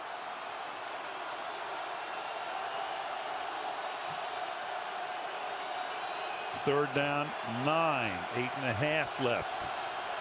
They don't get another yard here. You'd be looking at about a 46-yard field goal in a 2-point game. Wilson out of the pistol. Throwing and throws that one away. The pressure was put on, and so now you bring in Hauschka, one of the best, for a field goal that would give you the lead. Well, remember, they didn't go for about a 47-yarder the other way, but what little wind there is blowing behind Hauschka now.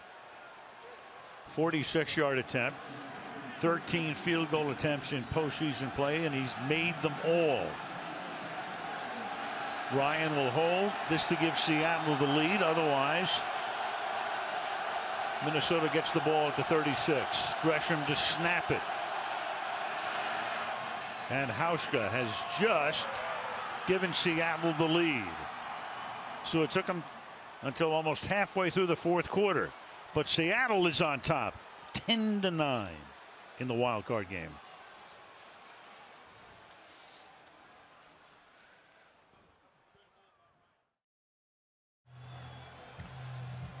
Well, Adrian Peterson pretty expressive on the sideline, knowing what just has taken place. The fumble setting up the Hauschka lead changing field goal. Fumble again right there. It was stripped by Chancellor, recovered by Rubin, and it's 10-9 Seattle. 2 yards deep, Cordero Patterson. And Patterson, good run back out to the 33-yard line. Vikings with the ball, down by 1 when we come back. -2 is the temp. -1. We're getting there. Aloha from the 32-yard line. Here goes Peterson to the outside, and except for that one run, he almost lost it again. He had one 13-yard run. Apart from that, and you've got an injured Seahawk. It's Michael Bennett who's down. Take a look at this again. So They had a little trouble with the late in the fourth quarter last week. Pretty amazing. Adrian able to get that back into his hands. But big news down on the field. Is that Michael Bennett? Mm-hmm. He came in with a toe injury. Been battling that for a while. So 2nd and 9 when we come back.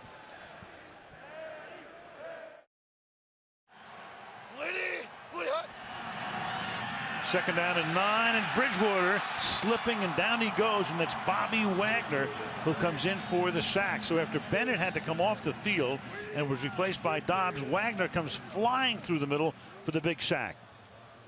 Jerick McKinnon right here going to try and pick up this blitz inside, but just can't get back in front of Bobby Wagner. Very athletic guy. Ataba Rubin coming in with pressure as well. So everything here late in this game going against the Minnesota Vikings. And as much as you want to go for it here, this is an opportunistic Seattle defense. Don't hang one up here. Bennett gets back in the game. Missed just one play. It's a 9-yard sack. Bridgewater sliding out, hits Asiata.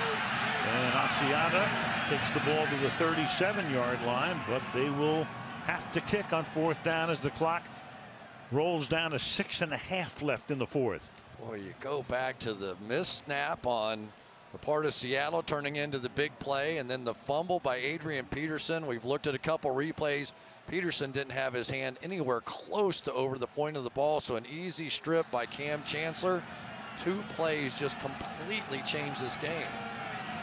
And so with about 6 minutes to go, Seattle is going to get the ball back. Chance to chew up some of the clock. Locke's punt is a wobbly one. It's fair caught at the 31-yard line by Tyler Lockett. And of course, here are the key plays in the 4th.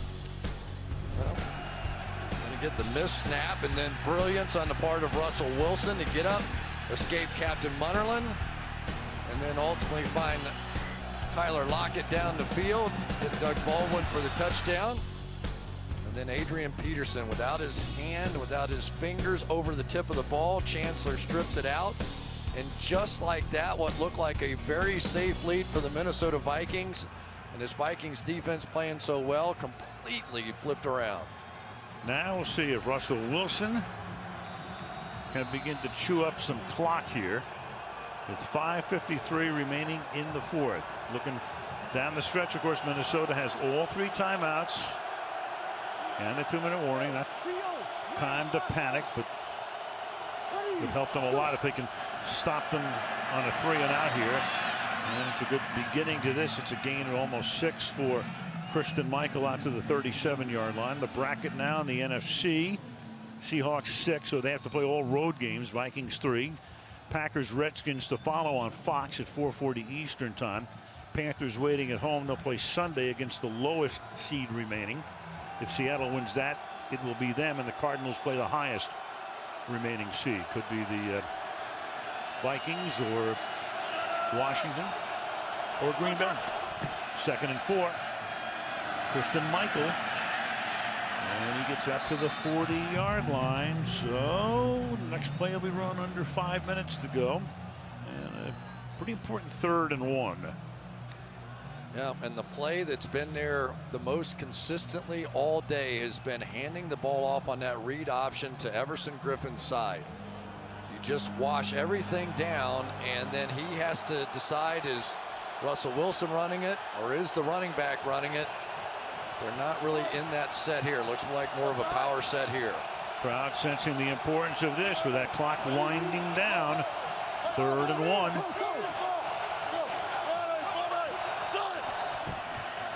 Whoops.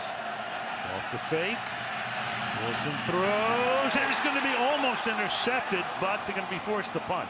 Sendeo almost came up with it, but still they hold him on a 3-and-out, 4th down. Completely messed up from the beginning, though. Russell Wilson thought he was faking to his left. Both backs went to the right, and so there's nobody to fake to. So all this play action really doesn't work on 3rd down and 1. And then Sendejo just misses one right in his hands to make a big play going the other way. So Ryan to punt. Remember, Gresham had those 2 early low snaps. This one's perfect. Kick is a duck. That will be free at the 14-yard line and down right there. So 4:14 remaining now. Let's take a look at the AFC bracket. Chiefs routing the Texans yesterday. And you all know about the Steeler-Bengal game last night, the craziness there. So it's all set for next week. Saturday is the Chiefs and the Patriots on CBS. And Steelers-Broncos on CBS next Sunday. The Seahawks actually touched the ball at the 19-yard line instead of the 14, so a 5-yard break there. 143 total yards. The Vikings are averaging only 3.1 yards per play in this game, so they've got to get something out of somebody from the 19-yard line. They start here with Diggs. It's a gain of 6, takes it up to the 25-yard line, tackled by Jeremy Lane. And that's a nice combination. That's how they sort of started this game, by flaring McKinnon out, drawing the underneath coverage that way, and then tucking it in behind to Stephon Diggs. But remember, that punt not being caught by Sherrills cost them valuable field position there. Played way too deep on that one. 2nd and 3, and they give it to McKinnon, who carries on an inside give out to the 32, and now we're down to about 3.5 to play. Yeah, and how about Adrian Peterson not in the game now? With everything on the line, the rushing champion on the sideline after that fumble, maybe because they felt like they were going to have to throw it. But McKinnon, a very good option. Remember him in the Giants game, that 68-yard touchdown, whatever that was? Very capable as a runner, too. He has come on in the latter stages of the season. 3:10, clock rolling. 3-man rush, batted at the line of scrimmage. It'll be 2nd down and 10. That's Michael Bennett. Well, Michael Bennett right inside here is just going to try and rush. Feel he's not going to get there, then get that big left hand up there to knock it down. Teddy Bridgewater, low release on his pass delivery. We've done that in the past. Gave Bennett an opportunity. 2nd down and 10.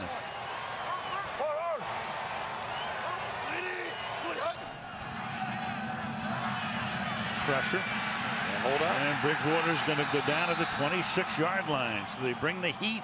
KJ Wright comes in. Bruce Irvin exults on the play. Watch the coverage down the field, but once that first look isn't there, and it really looked like Diggs was going to be open on that one on the outside, just didn't see it. But Bridgewater has to know, after playing these guys in the past, that if he doesn't hit his back foot and throw it, he's going to take a sack. 3rd and 16. Bridgewater, the shoulder shake, deep downfield, and batted away. Jeremy Lane, whose name we really haven't called until the last couple of minutes, able to make a big play, batting it away from Stephon Diggs. And they are so happy to have Jeremy Lane back again. Remember him, he got the interception in the Super Bowl, hurt his knee, broke his arm, all those things. Came back, his first play this year was also an interception against Pittsburgh. He's gotten better every week and makes one of the biggest plays of the game right there. So 4th and 16, they have to punt. Of course, they can stop the clock now with all 3 timeouts and the 2-minute warning, 2:23. Lockett backing up.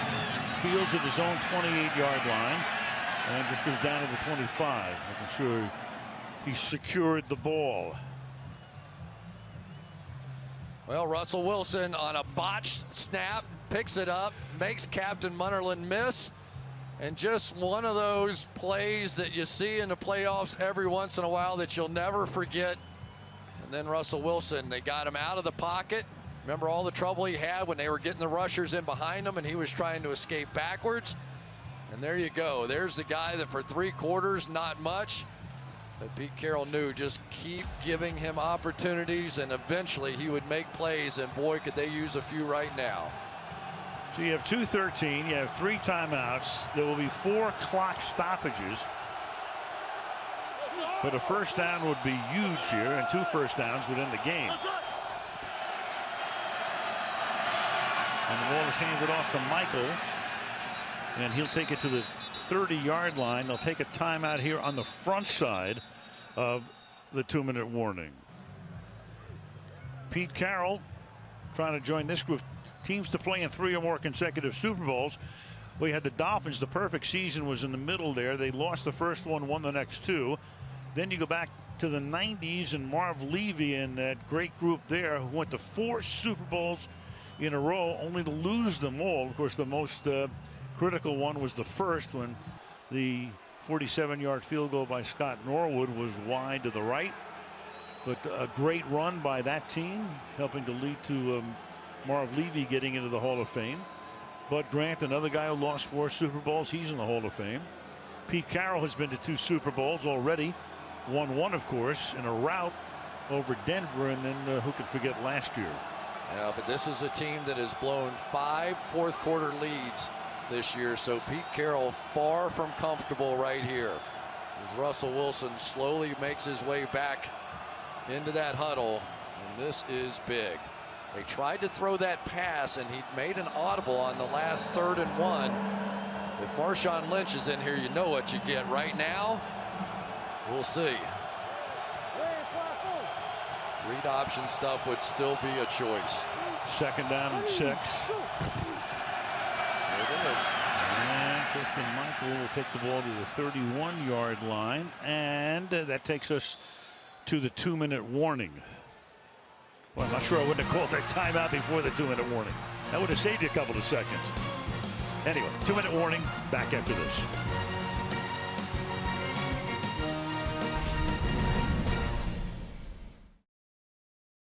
Below.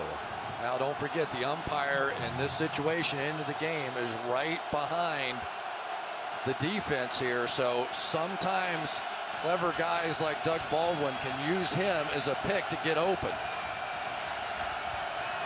He's done it many times. 3rd and 5. Wilson.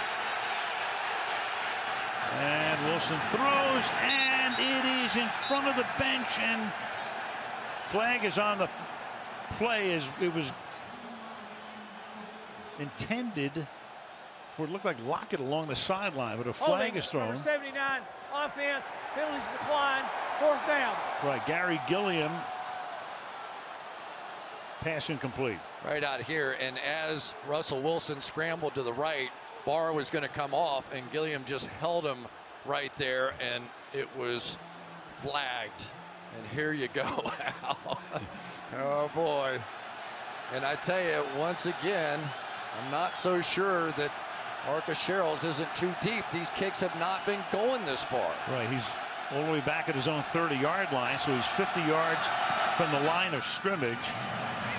And this is a kick to the far side, and Sherrills will collect it at the 30 along the sideline and bring it back about 6 or 7 yards. So the Vikings have 2 timeouts. Of course, all they really have to do is get into field goal range with 1:42 remaining. Well, and the positive aspect of this now is that obviously everything is 4-down territory, so you can change up what you're doing. You're still going to want to milk your way through this clock as well. 2 timeouts. The clock really should not be a factor for Minnesota. They have Peterson back in the game. Walsh staying loose along the sideline for what he hopes will be a lead-changing field goal attempt. What he would really like is an extra point. First things first, the ball at the 39-yard line.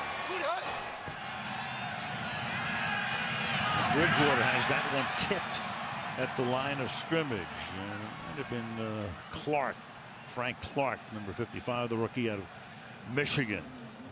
Well, Frank Clark's going to get it, but Michael Bennett's going to be the one that caused it. They simply cannot get a finger on Michael Bennett inside. It has been unbelievable. That time he ran right through Mike Harris. Watch this move. And Mike Harris is one of their better linemen up front. But again, that low release coming back to haunt Teddy Bridgewater. 6 guys along the line for Seattle. 2nd down and 10. 138. Blitz coming. Bridgewater fires deep downfield and incomplete, but a flag comes in. Cam Chancellor with his arms up, but Kyle Rudolph will be the beneficiary of pass interference. Pass interference, number 31, defense. Ball will be placed at the front of the foul. First down. There he is back here, and Rudolph coming right up the field, tries to make a move inside. Sort of gets grabbed. I thought that he got away with one a little earlier in the game, did not get away with that one. And basically Rudolph has been a non-factor. Didn't catch a ball last week. Is yet to catch one here, but that was big. Ball at the 42-yard line. 94 seconds remaining. Four-man rush. Pass caught. Rudolph down the sideline. He goes. And out of bounds at the 20-yard line. Broke away from Chancellor. Simple roll out route, up and out, and there's Chancellor right there. Rudolph, big strong hands, and if you're going to go in front of the receiver, as Cam Chancellor did there, you better get the ball, because otherwise in man coverage, there's nobody around to make the tackle. The tight end, the Pro Bowl MVP a couple of years ago, their second leading receiver, first catch of the day at the most opportune time. And now Seattle with 2 timeouts has to start thinking about what they're going to do. Peterson in the backfield. The play clock is down to 1. Second. And the Vikings take team timeout. A timeout. Minnesota, 30 they have 1. Timeout. Well, the Seahawks, very uncharacteristically this season, fourth quarter losses. Week 1 overtime Rams. Week 2 that was a Sunday nighter at Green Bay. Lost to the Bengals in overtime, had the lead in the fourth quarter week 5. Lost to the Panthers, had a fourth quarter lead there. Then in the Arizona game, they were down 19-0, took the lead, and then Arizona came from behind to win it at the end. So with the 6 losses this season, in 5 of them, they had the lead in the fourth quarter. Yeah, and the last game of last year. What game was that? Yeah.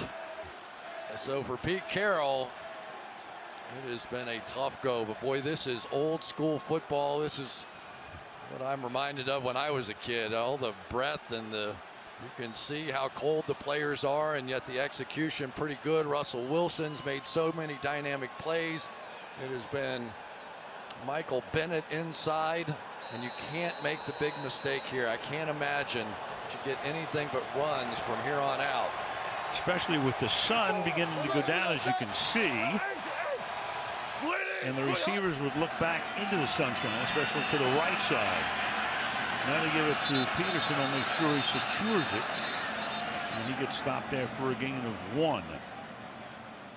They do such a good job this entire game of just sitting in those gaps. Don't get overly excited. You see so many times that Adrian Peterson will jump around, but watch how they just stand right there. Nobody's chasing him. Nobody's looking to do something outside of their gap. Just stay home, and if you don't give them those jump cuts, there just hasn't been much there all day for Adrian Peterson. Seattle has to take a timeout. Their second. They had to squander one very early when the play clock ran down in the third quarter.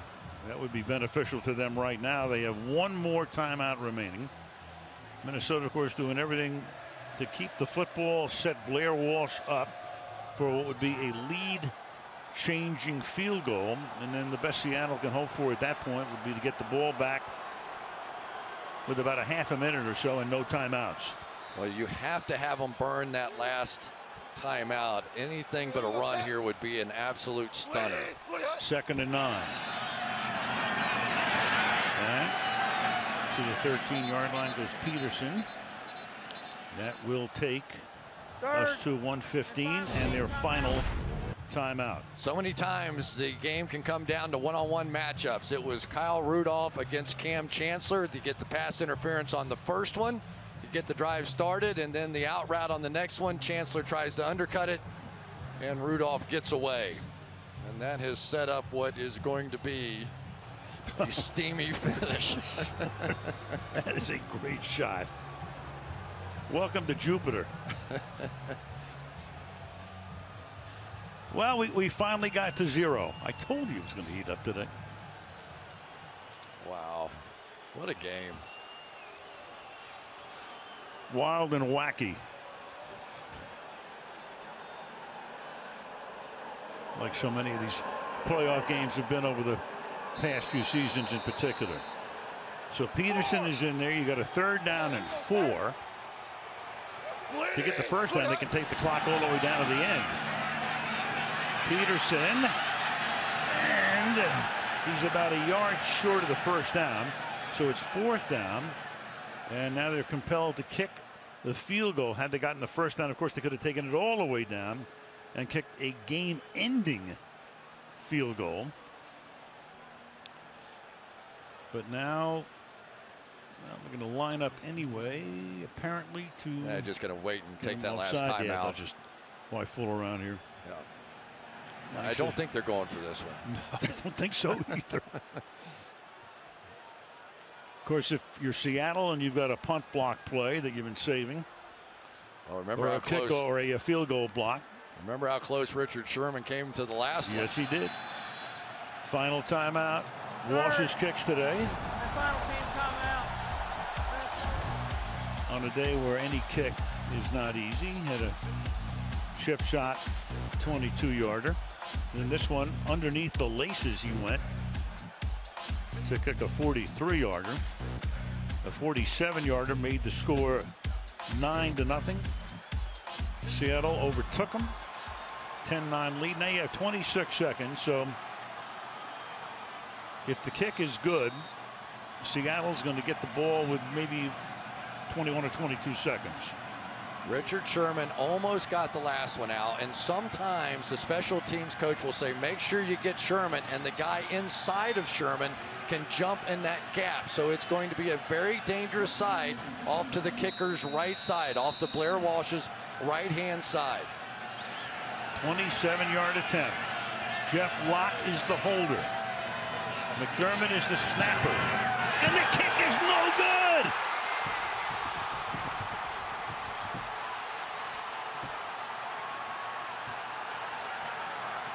Wow! Go figure.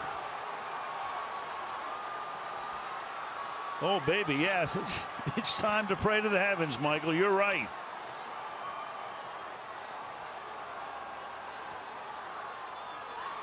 No good. Not even close. Let's look at these laces one more time. Jeff Locke, the holder, is going to try and put it down, and bingo. Looking right back at the kicker, and I'm telling you, psychologically, sometimes that can get a kicker, but there's no way to practice making a 3-foot putt to win the Masters, and there's no way to practice the pressure of a game-winning playoff field goal. Unbelievable. And so the Seahawks have run the whole gamut in their last 2 postseason games. Total misery in Glendale, Arizona last February, and the Fates were with them today in Minneapolis. Amazing. Seattle goes to Carolina, and the winner of the Green Bay Washington game goes to Arizona. 10-9 the final. Lock the holder. Those laces became a factor, not earlier, but they did late. Oh my goodness. Just when you think you've seen everything, you haven't. Stunning. I'll say. Once more, 27-yarder. Easy, right? The Seattle Seahawks stay alive. They'll have to win 2 more road games to get to the Super Bowl. 1 down and a pair to go. Cam Chancellor, Thomas, and all the rest. And off they go to Charlotte.